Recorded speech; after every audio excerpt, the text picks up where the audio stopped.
Baruch Ben Perla. Ben Perla. Alors, Bezrat Hashem. Amen.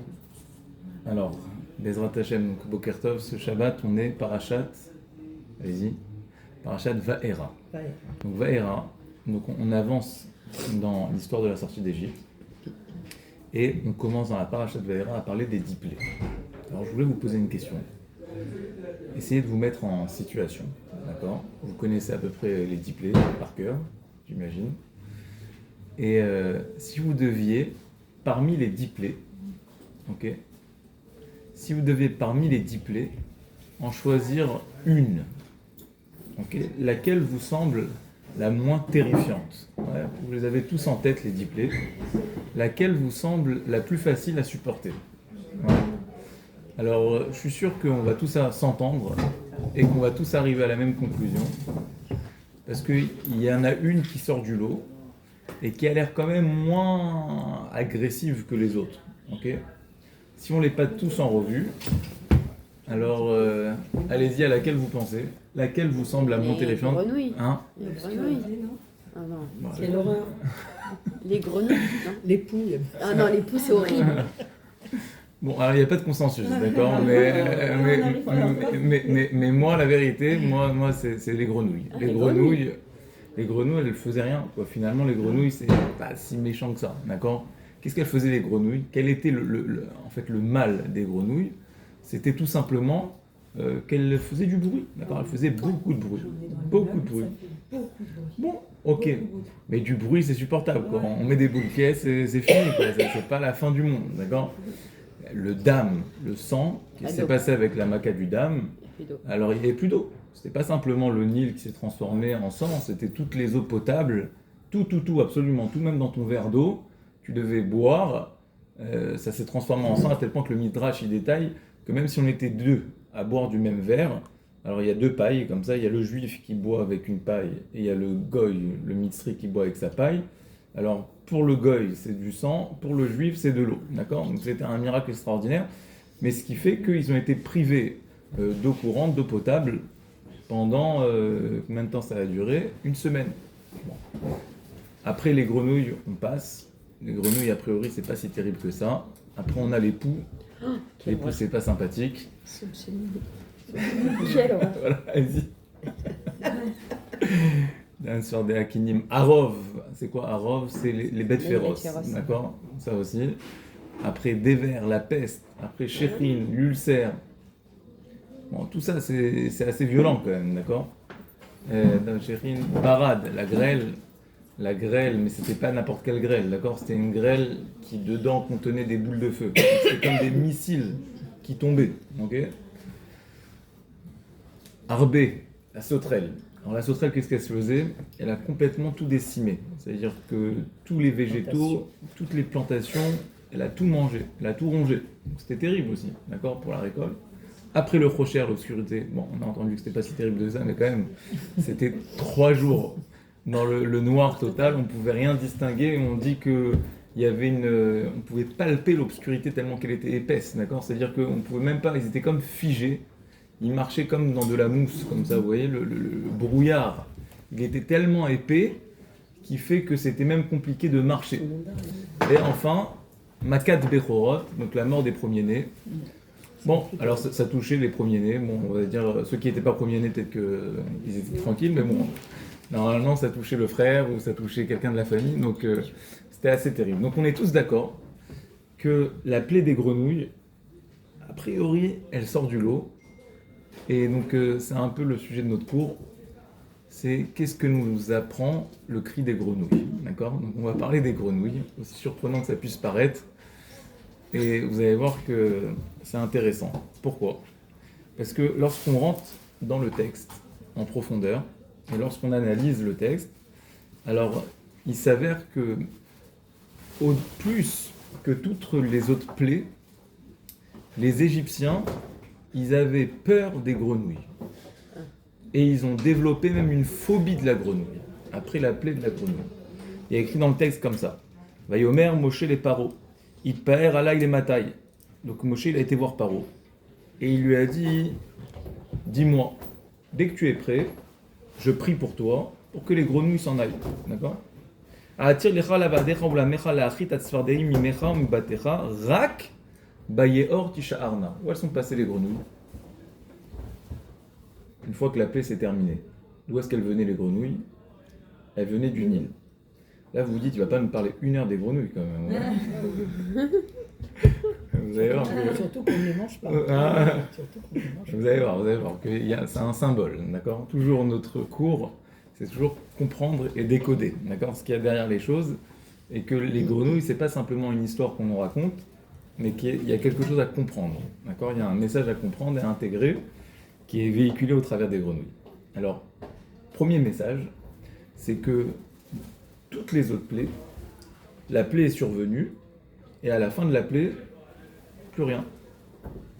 Lorsque c'est parti, il est resté plus rien, aucune trace, ni vue ni connue. Par exemple, pour prendre l'exemple du sang, alors une fois que Moshe a prié et lui a dit, ça y est, le Nil va redevenir comme à l'origine, alors effectivement, il n'y avait plus de sang. Par contre, les grenouilles, c'était différent. Les grenouilles, alors il n'y en avait pas à la base. Il y a eu une épidémie, il y en a eu plein. Et après, à la fin de la plaie, qu'est-ce qui s'est passé? C'est pas qu'elles sont parties, mais c'est qu'elles se sont tous concentrées dans le Nil. Elles sont tous retournées dans le fleuve. Mais elles étaient encore là. Mais elles étaient dans le fleuve. Elles étaient concentrées. Ce qui est écrit dans le texte, Rak Bayeor Tisha'arna. Alors il demande le Even à Ezra. Grande question. Il dit pourquoi il fallait que les grenouilles elles restent là? Tout comme Dieu les a amenées, il aurait pu après les tuer ou faire en sorte qu'elles soient plus là. Pourquoi il fallait que les grenouilles restent dans le Nil? C'est notre question. Alors Rashi il dit, écoutez ce qu'il dit Rashi.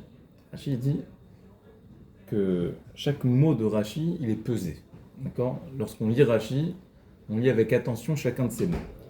Alors Rashi il dit, lorsqu'il développe chacune des plaies, il dit que les grenouilles elles faisaient beaucoup de bruit. Okay? C'était ça leur force. Et c'était ça la peur qui a été développée par les Égyptiens, c'était le bruit des grenouilles. On verra après que ça s'inscrit dans un schéma. Mais Rashi il dit, le fait que les grenouilles criaient, comme ça comment on dit, les grenouilles croissent. Croas, c'est le corbeau. Corbeau. Ok. Alors, il dit Rashi que ça a produit chez les Égyptiens Yir'a ou Behala. C'est quoi la différence entre Yir'a ou Behala? En hébreu, Yir'a ça veut dire la peur. Et Behala ça veut dire quoi? Alors, ils expliquent les commentateurs que dans la vie, on peut avoir 2 types de peur.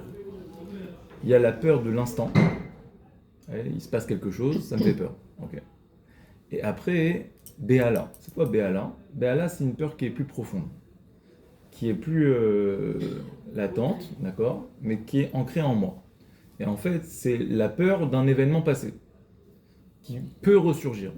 C'est-à-dire, je développe une forme de phobie, d'accord, de phobie, qui fait que, voilà, dès que je pense à ça, je suis traumatisé, d'accord? Il s'est passé quelque chose, un événement, qui m'a traumatisé, donc j'ai une peur qui m'accompagne. Et donc il dit Rashi, c'est ce qui s'est passé avec les grenouilles. Les grenouilles, en fait, le bruit des grenouilles, ça les a stressés pendant une semaine, d'accord? Et après, Hachem, pourquoi il les a laissés dans le fleuve? Parce qu'il voulait qu'en entendant les grenouilles dans le fleuve, ça leur fasse un petit rappel, d'accord? Un petit moyen mnémotechnique, pour les mettre en garde et leur dire attention, regardez, elles ne sont pas parties, ça peut revenir, d'accord? Donc, dès qu'ils entendaient ce bruit, vous voyez, c'est comme nous un peu à ma ville, mais c'est un peu la sirène, ok?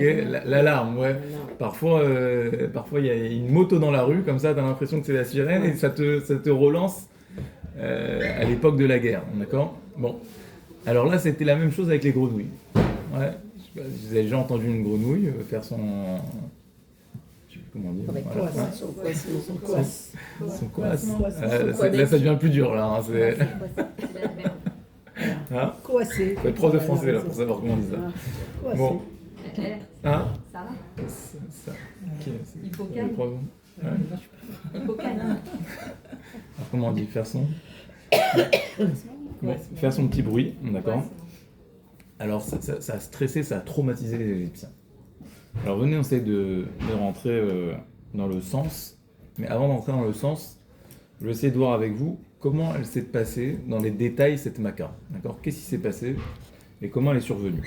Quels sont en fait les enseignements? Parce que c'est ça qu'il nous dit Rashi. Il nous dit que derrière chaque Maka, chaque plaie, les Égyptiens ils devaient entendre un message. Vous voyez, c'était un jeu de ping-pong avec Dieu comme ça. Et à chaque fois, Dieu il a envoyé un message, et toi tu devais retenir le message. Et donc là, il a dit, regardez, ce message il est encore là. Écoutez bien, ne l'oubliez pas ce message. D'accord?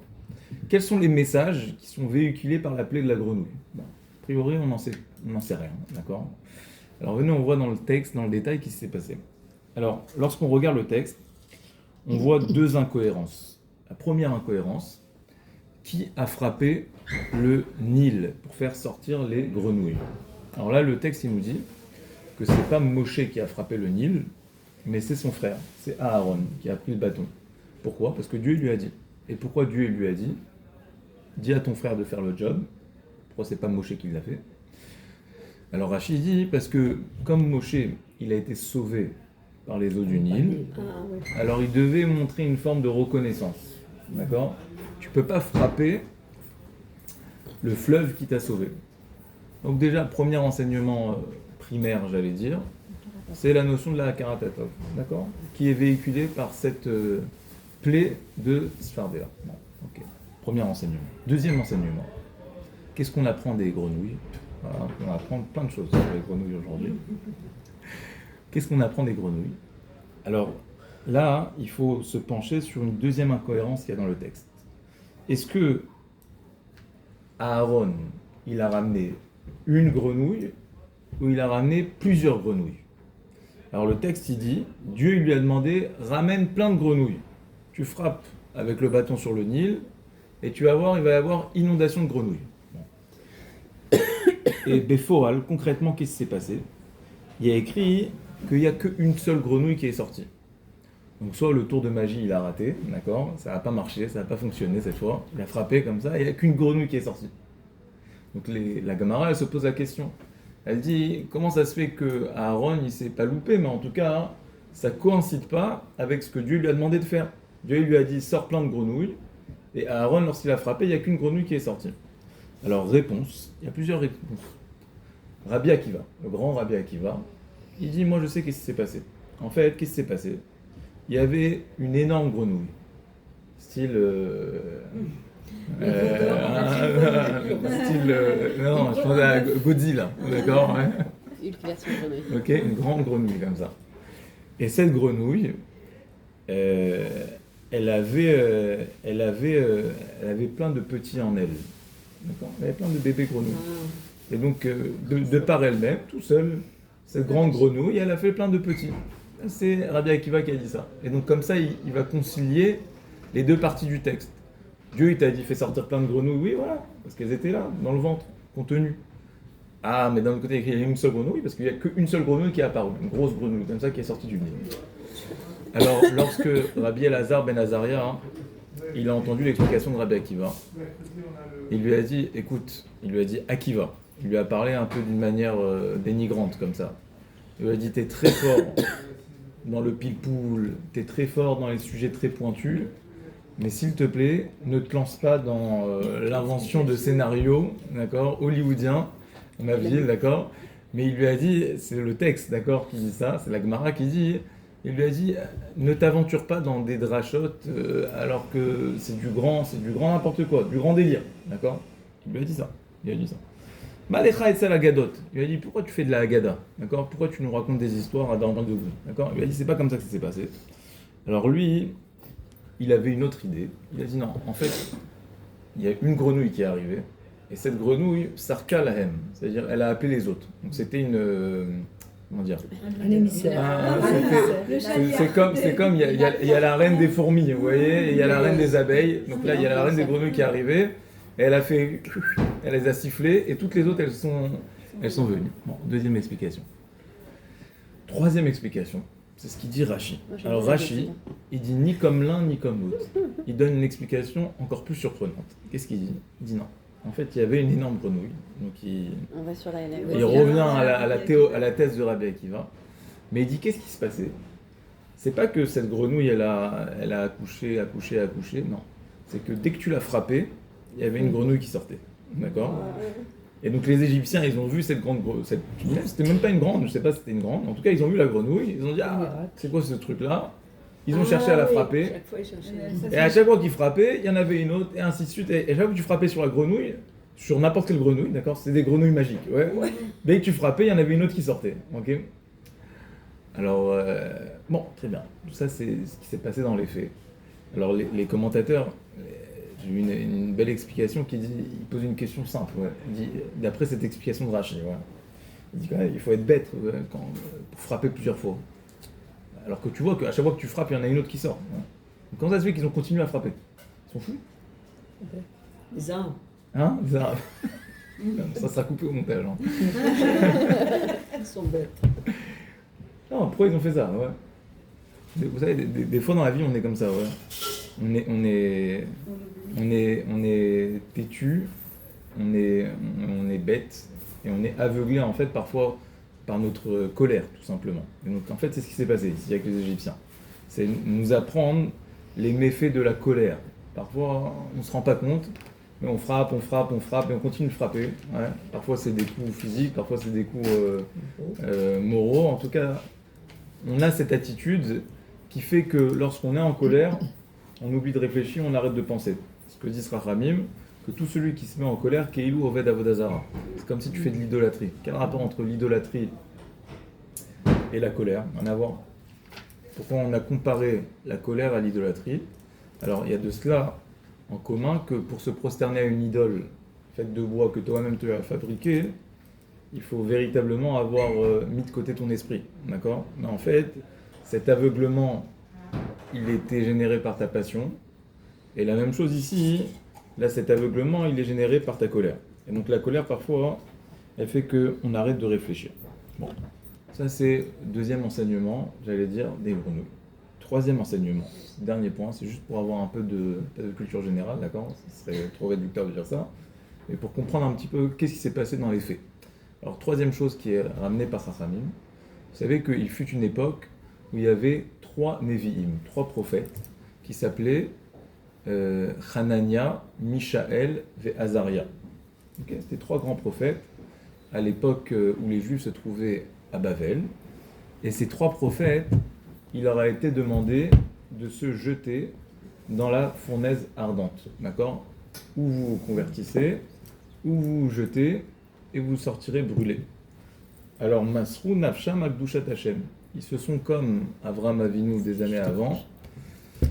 Ils n'ont pas hésité, ils se sont jetés, et ils ont été protégés par miracle. Le feu ne les a pas atteints. Alors, on leur a demandé, mais d'où vous avez appris que, effectivement, même si vous vous jetiez dans la fournaise ardente, vous alliez être sauvés. Comment vous en aviez l'assurance? Alors ils ont dit, on a appris ça des grenouilles. Quel rapport avec les grenouilles? Alors le texte il dit que les grenouilles elles se trouvaient partout. Il y en avait partout. Donc il y en avait dans la rue, bon, sympa. Il y en avait à la maison. Mais il y en avait, d'ailleurs ça me rappelle une histoire. Dans les fours, Je vais pas la raconter. dans les fours. Dans les tiroirs. Il y en avait dans les fours et dans les micro-ondes, d'accord? Ça, je vais vous montrer ça. On préfère les grenouilles. Ah, c'est vrai. Ah, On préfère les grenouilles. c'est plus sympa des grenouilles. Hein. Donc il y en avait partout, même dans les fours. Et la Gemara, elle relève qu'il y a écrit qu'il y en avait dans le four à côté du pain. Or, quand est-ce qu'il y a du pain dans le four? Quand le four est chaud. Sinon, tu ne mets pas le pain dedans. Donc elle dit, les grenouilles, elles se sont senties investies d'une mission. Ok, qu'il fallait inonder l'Égypte complètement, être partout, occuper l'espace, même être dans les fours lorsqu'ils sont chauds. Et donc, qu'est-ce qui se passe lorsqu'une grenouille rentre dans un four qui est chaud et qui est brûlant? Elle grille, mais au vitron. Ils ont dit, Arnaud Mosrim Nefesh, on part en mission. Ils ont dit, Messirut Nefesh, on rentre dans le four. D'ailleurs, je crois qu'il y a une expression comme ça en français. La grenouille dans la marmite, non, il n'y a pas un truc comme ça? Non, vous connaissez pas ça? C'est une chanson. Non, la grenouille dans la marmite, ça veut dire que la grenouille, en fait, elle est un peu crédule comme ça, elle est bête, elle se rend pas compte. Et donc on la rentre, on la rentre dans la marmite, on fait chauffer l'eau, et la grenouille, elle se rend pas compte que l'eau, elle est en train de chauffer. Ah oui. Et donc elle meurt brûlée dans la marmite, d'accord. Bon, en tout cas, nous on dit pas la grenouille dans la marmite, nous on dit la grenouille dans les fours, d'accord. Masrou Nacha Abushat Hashem. Et donc, nos trois prophètes, Hanana, Michel et Azaria, ils ont dit si déjà les grenouilles, alors que Dieu leur avait même pas demandé de rentrer dans le four explicitement, elles sont rentrées dans le four. Non, excusez-moi. Si déjà les grenouilles sont rentrées dans le four, alors que c'était des grenouilles, d'accord. Alors nous, à plus forte raison, qu'on doit pas réfléchir, qu'on doit foncer, et Hachem va nous protéger. Et effectivement, Hachem les a protégés parce que c'était des grands tzadikim. Donc voilà un petit peu, si je devais résumer, les trois enseignements qu'on pourrait exfiltrer, d'accord, de l'histoire des grenouilles. Premier, c'est la notion de la Hakarat-Hatov, parce que c'est Aaron et pas Moshe qui a frappé. Deuxième, c'est les méfaits de la colère, avec l'explication de Rashi. Troisième, c'est la grandeur de se donner, littéralement, pour Akadosh Baruch Hu. Mais c'est pas suffisant pour bien comprendre ce qui s'est passé. Et c'est pour ça que je veux qu'on rentre encore plus en profondeur pour essayer de comprendre exactement qu'est-ce que représentent les grenouilles. Alors, il faut savoir combien de temps ça a duré toute cette histoire, les 10 plaies. Combien de temps ça a duré? En tout et pour tout. Une semaine. Tous les 10 plaies, les 10 plaies. Non, un mois, je crois. Alors, on a un principe que lorsque Dieu juge les Rechaïm, Mishpat Rechaïm Begeinam Yud Petrodesh, ça dure toujours un an. Donc ça veut dire quelqu'un à 120 ans qui a été considéré condamné au Geinam, combien de temps il va brûler à petit feu au Geinam? Un an. Mishpat Rechaïm Begeinam, un an. On ne reste pas à l'éternité au Geinam. Le Geinam, c'est toujours, on te fait la cachérisation, d'accord, la Hagala, d'accord. Donc on te trempe un petit peu. Pendant un an, tu restes au Geinam. C'est pour ça que lorsque on perd un parent, alors vous avez remarqué qu'on fait l'année, mais avant l'année, on fait quoi? On fait les 11 mois. Pourquoi on fait les 11 mois? C'est quoi cette histoire des 11 mois? Alors la réponse, c'est que, en fait, si on fait le Kaddish pendant un an d'affilée sans s'interrompre, alors on sous-entend que le défunt a besoin du Kaddish, donc qui permet l'élévation de l'âme, pendant un an.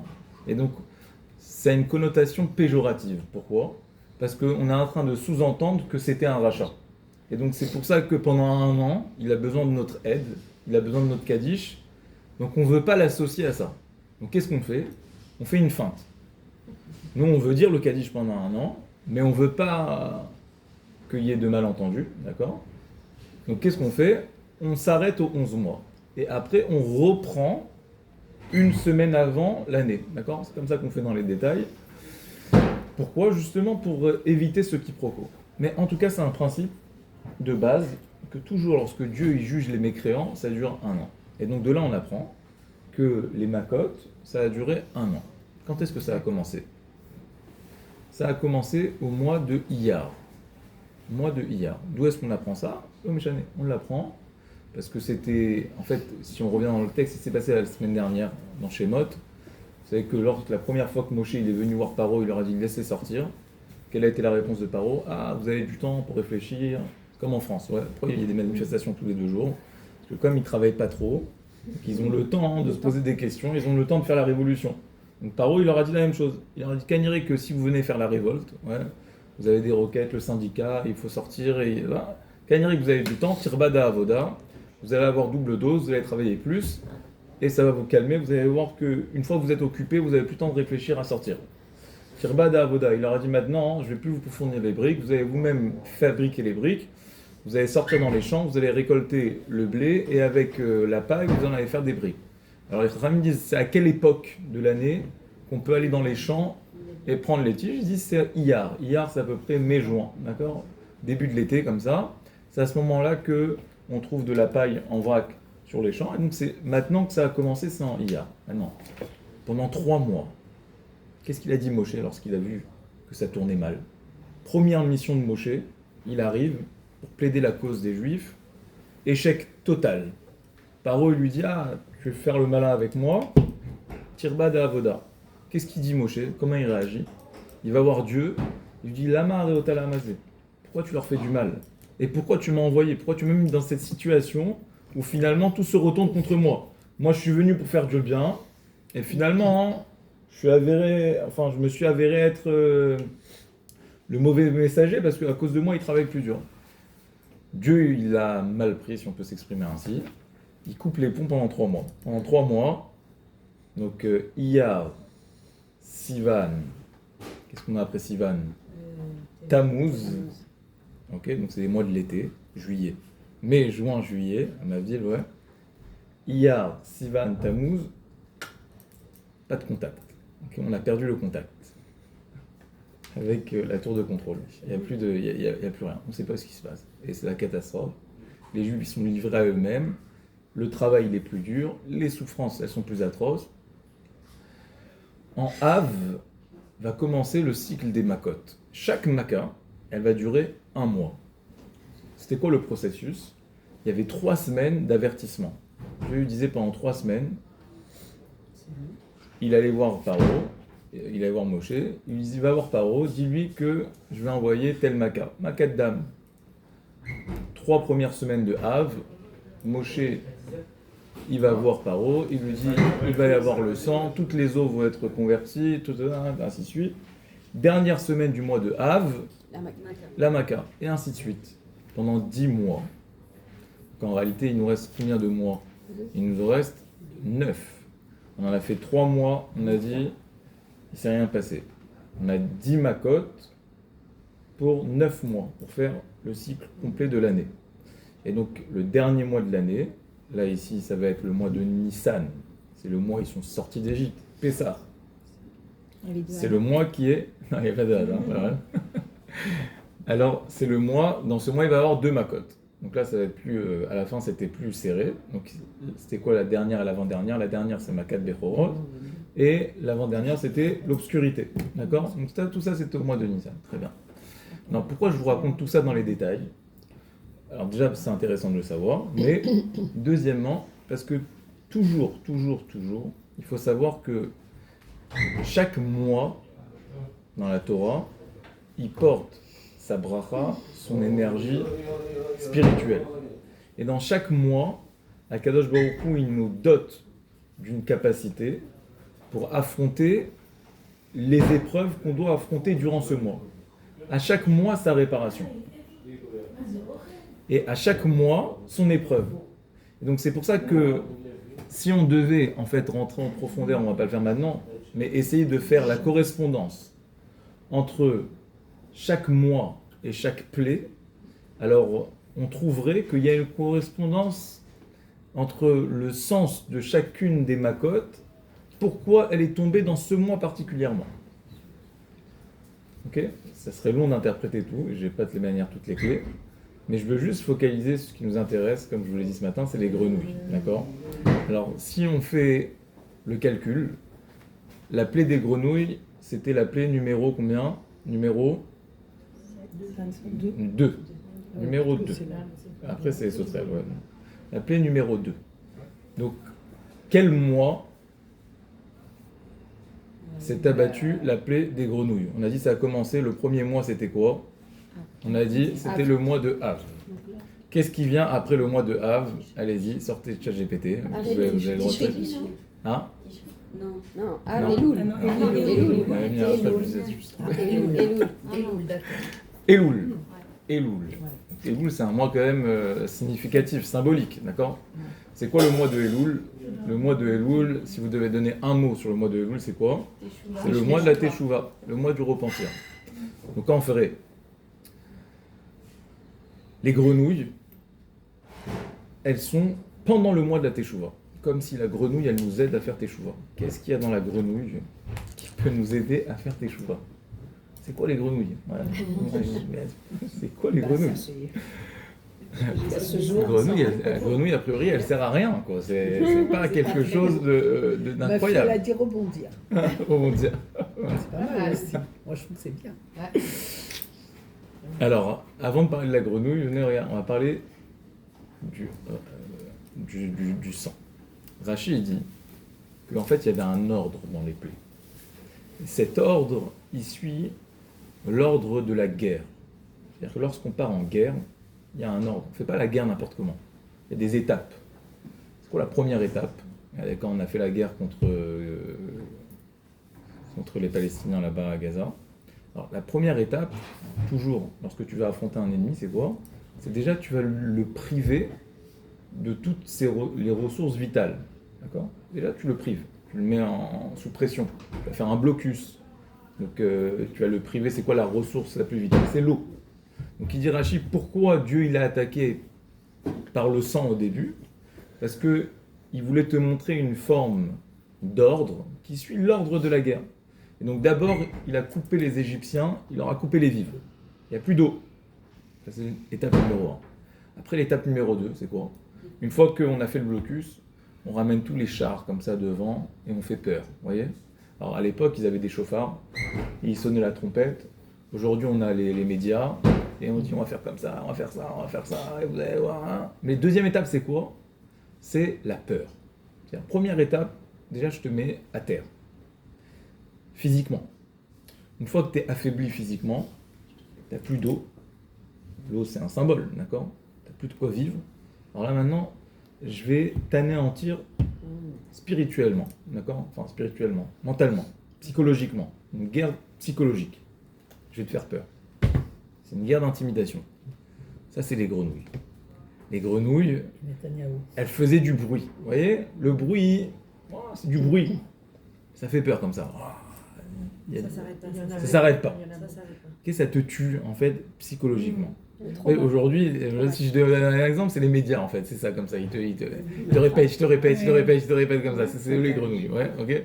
Mais c'est comme ça, d'accord? Quand tu veux tuer quelqu'un à petit feu, tu le répètes, tu fais du bruit.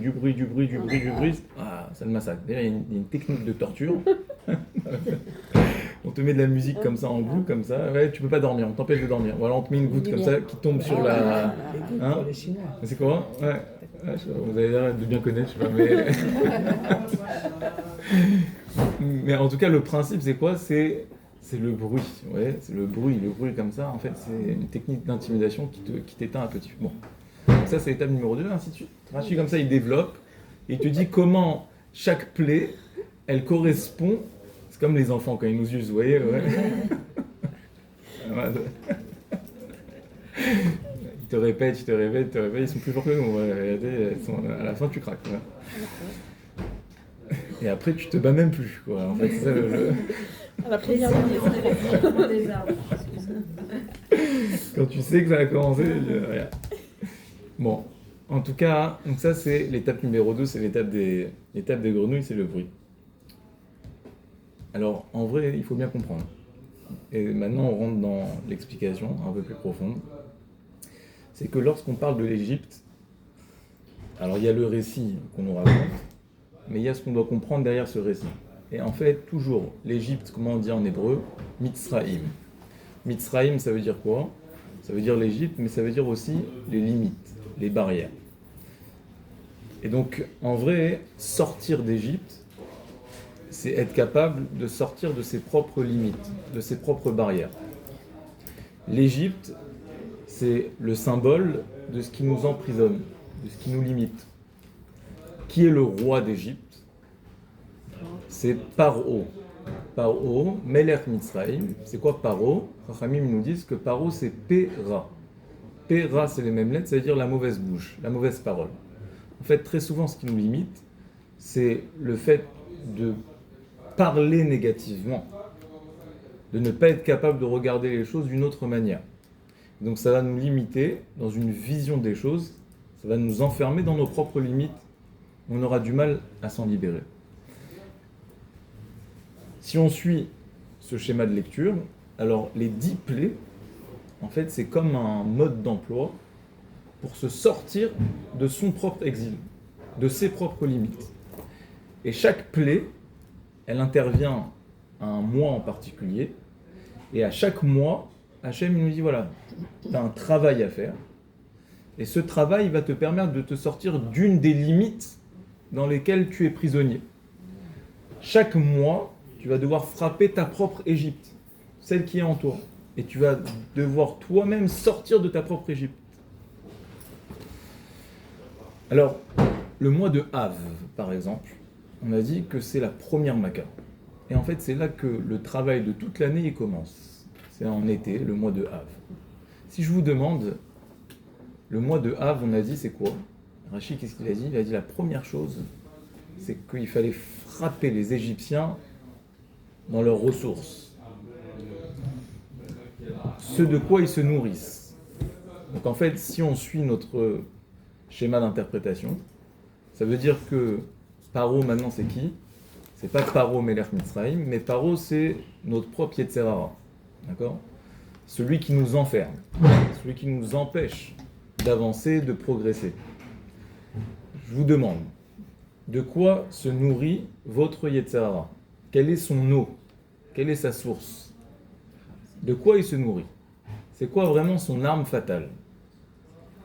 Et au mois de Av, essayez de penser, qu'est-ce qui se passe dans le mois de Av, d'accord?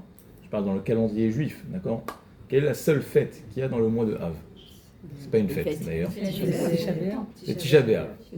Alors, venez on essaie de comprendre ensemble quel rapport entre Tisha B'Av et la Maca de Dam, d'accord? C'est ça qu'on doit comprendre.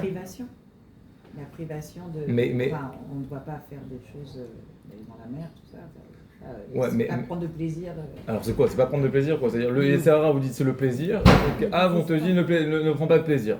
Bon, ok, alors je comprends ce que vous dites, mais non, c'est-à-dire on pourrait aller dans ce sens, mais je voudrais aller dans un sens plus joyeux, on va dire. Parce que là c'est un peu stressant, ouais, si on dit ça. C'est-à-dire qu'il faut... Alors, moi, la réponse que je me suis faite, c'est la suivante. C'est qu'en vrai, le Yetzer Hara, je pense, qu'il se nourrit de notre tristesse. Et en vrai, quelqu'un qui est animé de Simcha, alors il sera pas enclin à fauter.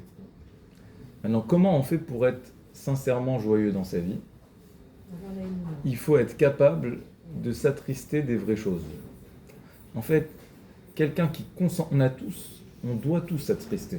On doit tous être tristes, mais le but, c'est d'être triste pour les vraies raisons.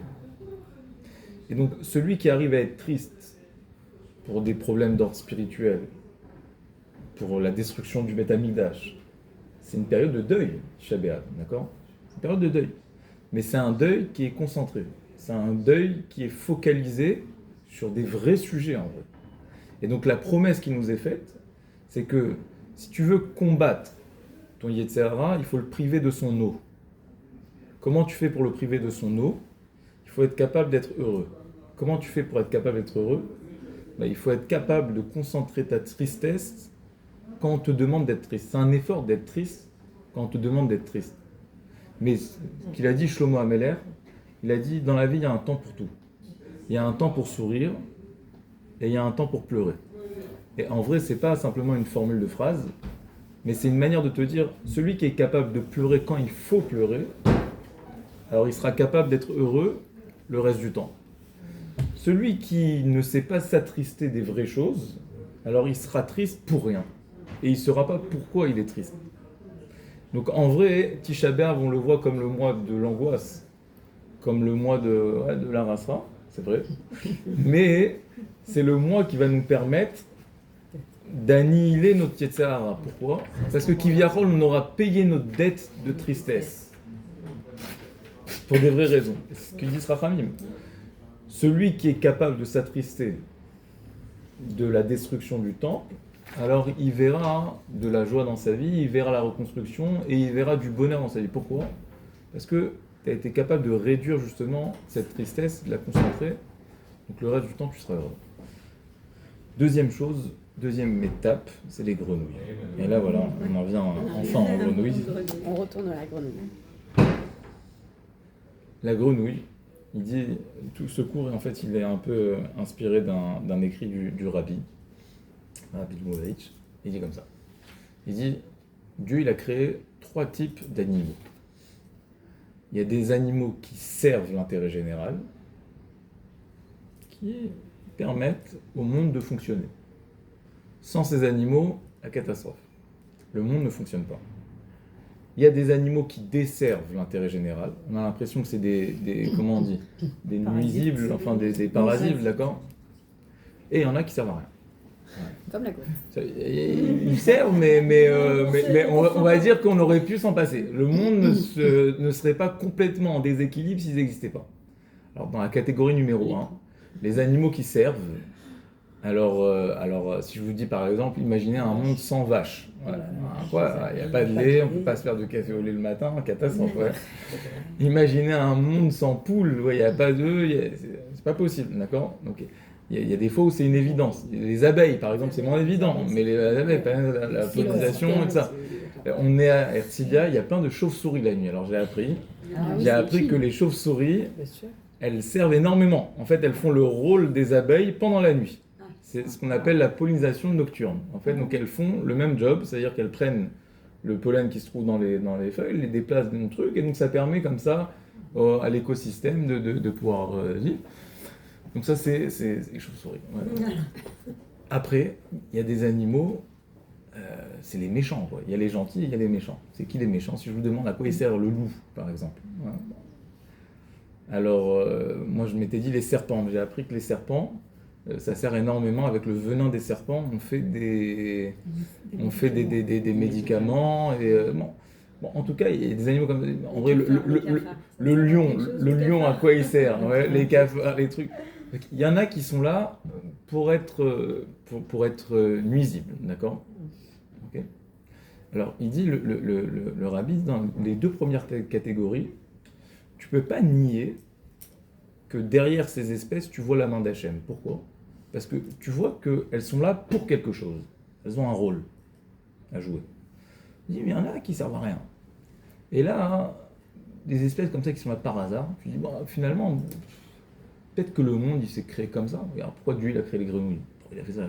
Ça sert à rien. Donc finalement, peut-être que tout ça, c'est une histoire de hasard. D'accord? Donc il dit, dans les espèces qui servent à rien, et le symbole de l'espèce qui sert à rien, c'est la grenouille, il te dit, quelque part, on a lieu, la grenouille, elle prête, elle peut nous laisser penser que le monde ne s'est pas créé par la geste d'Akadosh Baruch Hu. Et donc c'est ça la réponse du Midrash. Il dit, pourquoi Dieu il a créé la grenouille? Pour punir l'Égypte. C'est-à-dire, si on demande maintenant, pourquoi Dieu a créé la grenouille? La réponse du Midrash, pour faire la maca. Mais alors, ok, mais pourquoi il a choisi cette plaie? Non, pour te dire, pour que tu comprennes ça. Que sache que même ceux qui d'apparence ne servent à rien, tout le monde a un rôle à jouer. Et c'est pour ça que Dieu a utilisé une espèce qui, a priori, ne sert à rien, qui fait du bruit. Elle fait du bruit, c'est tout. Elle fait du bruit. Pourquoi? Pour te dire que sache que même si tu penses que tu sers à rien, que tu fais du bruit. Si tu fais du bruit, en faisant du bruit, tu vas te rendre compte que tu sers à quelque chose. Alors ça veut dire quoi faire du bruit? En vrai, c'est ça qu'elle nous apprend la grenouille. La grenouille, elle nous apprend que chez les hommes, les êtres humains aussi, il y en a qui se disent, moi, je suis essentiel à la marche du monde. Ouais. Je sers à quelque chose. Non, mais sans que ce soit prétentieux. Oui. Il y en a qui ont trouvé leur voie, qui ont trouvé un sens à leur vie, qui donne du sens. Il y en a, c'est les méchants. Ouais, ils sont là pour aller contre. D'accord? Bon, ok. Il y en a qui sont pour, il y en a qui sont contre. Et il y en a qui sont parvés comme ça. Ouais, ils sont entre les deux. Et ils ne se trouvent pas en réalité. Et ils vivent dans le manque. Pourquoi? Dans un manque intérieur. Parce que comme la grenouille, ils ont l'impression de servir à rien finalement. D'accord? Ils sont là, ils font partie d'un système, mais ils ne se retrouvent pas forcément. Alors la grenouille, elle nous envoie un message. À tous ceux qui sont un petit peu comme ça, en manque de sens, la grenouille, elle te dit, ne laisse jamais de l'espace vide. Pourquoi? Parce que plus tu laisses de l'espace, plus Paro, l'Égypte, le Yetzer Hara, il va t'emprisonner. Pourquoi? Parce que le Yetzer Hara, il se nourrit aussi de tout ce qui est vacant. D'accord? Quand il y a du vide, il est là et il remplit. Et donc, la grenouille, quel est son message? Elle dit, tu sais quoi? Tu sais comment la grenouille, elle a paralysé Paro? en faisant du bruit simplement. Donc, le message qu'il y a derrière la grenouille, c'est que lorsque tu ressens un peu de vide, fais du bruit. C'est-à-dire quoi, fais du bruit? Alors, j'ai essayé de comprendre ce que ça voulait dire, d'accord? Et non, a priori, faire du bruit, c'est un peu péjoratif, d'accord? C'est-à-dire quoi? Alors, il faut te montrer, il faut te... Fais des gâteaux. Quelque chose. Fais de la musique. Fais des films. Alors, ouais, je vais vous donner un exemple. Il y a en fait, Minara, on va aller dans le top. Quelle heure il est? 35. 35. Wow. Vous n'allez pas arrêter maintenant. Ouais, en plus, là, je suis... C'est le... Les grenouilles nous tiennent En haleine. en haleine, là, on est en plein suspense. Ouais. Alors, Faire du Minara. est-ce que ça vous est déjà arrivé que d'un petit rien comme ça, vous voyez, une petite dispute, un petit mot comme ça de travers, un petit rien, une petite étincelle, ça prend des proportions, on ne comprend pas comment on en est arrivé là. Ouais. Et on ne sait pas, et de fil en aiguille comme ça, mais c'est un petit mot de travers, mais après ça s'est transformé en je te fais la tête pendant 2 jours, et après le truc, et après tu mets la mère, la belle-mère, la truc, et après voilà. Merci. On se retrouve dans des guerres mondiales. Ouais. Comment? D'un petit rien, on en a fait un bruit énorme. Okay? Et en vrai, il faut apprendre de ça. Que ce principe, il est vrai dans les mauvaises choses, mais il est vrai aussi dans les bonnes choses. Il faut apprendre en fait à mettre en valeur les petites choses. C'est ça, faire du bruit. Faire du bruit, c'est être capable de faire en sorte que une petite chose, je la laisse pas petite, parce que c'est une mitzvah, mais je vais la grossir. Je vais en faire, en hébreu on dit, je vais en faire un inyan, d'accord? Ça veut dire, vas-y, enrobe-la. Fais en sorte que ça occupe de l'espace. Et en vrai, plus ça va occuper de l'espace, plus ça va faire partie intégrante de toi. Et c'était ça la force de la grenouille. La grenouille, elle n'avait rien. Elle n'est pas intelligente, elle n'est pas douée d'une capacité extraordinaire, mais elle fait du bruit. C'est-à-dire, elle occupe l'espace, d'accord? Je vous donne un exemple. Un autre exemple. Un exemple aussi, pas négatif, mais enfin, entre les deux. Une fois, j'ai réfléchi à ça, je me suis dit, finalement, je ne sais pas si vos maris ils aiment le foot ou pas, ouais, mais il y a 2 types de personnes. Il y en a qui vont regarder le résumé du match, vous voyez, vous pouvez en 2 minutes, comme ça, vous regardez les buts. Ouais, il y a eu 3-4, tac, tu regardes les meilleurs moments, ça te prend 5 minutes. Après, tu as niveau 2, c'est celui qui regarde tout le match. Il veut kiffer voir tout le match. Tu as niveau 3, tu as celui qui prépare, qui va avec les copains, qui va s'asseoir sur le canapé, les pop-corn, et vient à la maison, il ramène et tout ça. Ok. Niveau 4, tu as celui qui va au stade. D'accord. Alors, au final, c'est quoi la différence entre celui qui a été au stade et celui qui a vu le résumé? Les deux, ils savent qu'il y a eu 4-3, d'accord? Et que lui, il a mis un but à telle minute et que... Très bien. C'est l'ambiance. Alors, la différence, c'est ce que j'appelle le bruit.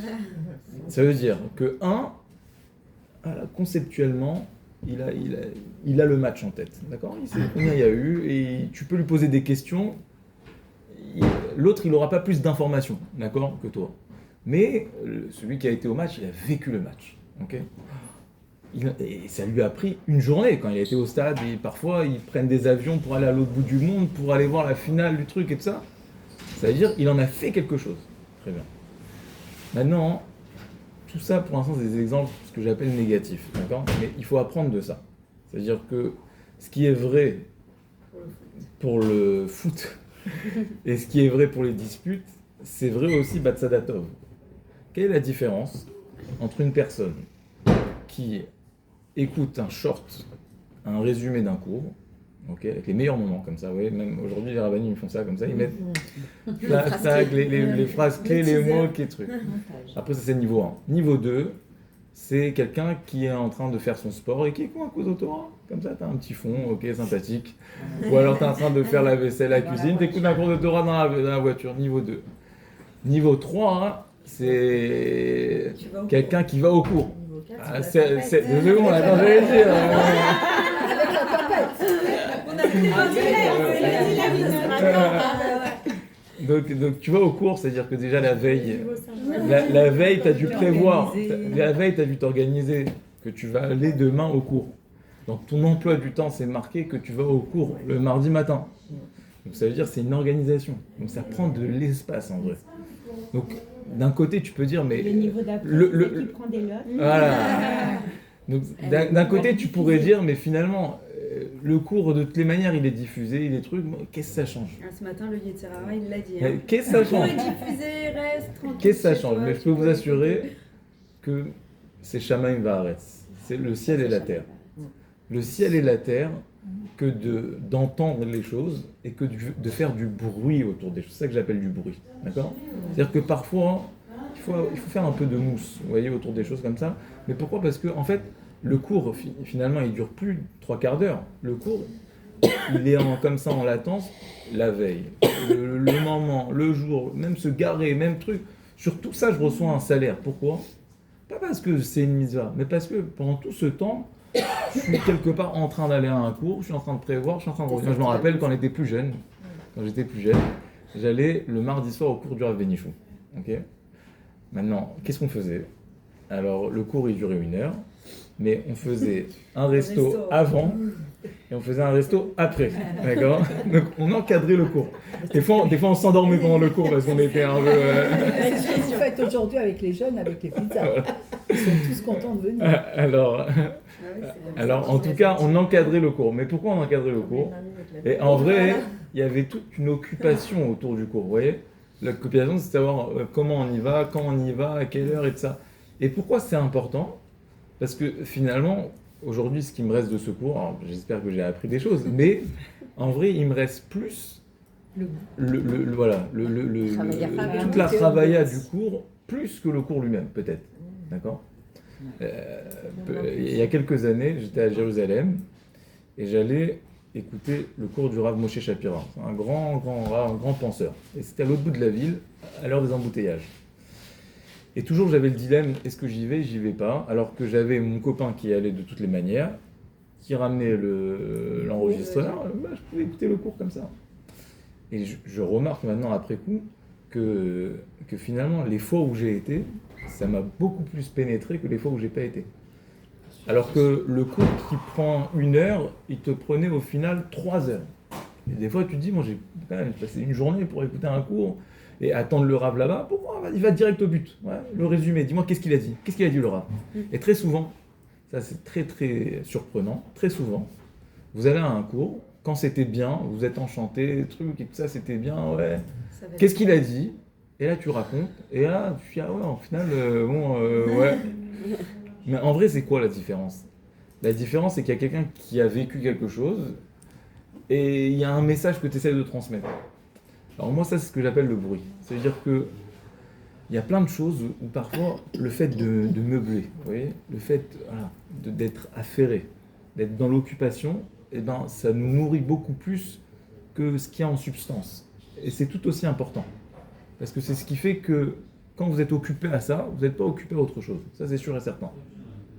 Et lorsqu'on n'est pas occupé, eh ben, on sera occupé à faire des bêtises, du lachon hara ou autre chose. D'accord ? Et donc c'est pour ça que voilà, c'est peut-être le message des grenouilles, c'est faites du bruit, d'accord, dans le sens dans lequel on l'a dit. Voilà, c'est ce qu'on a voulu décoder et expliquer ensemble. Voilà. Merci.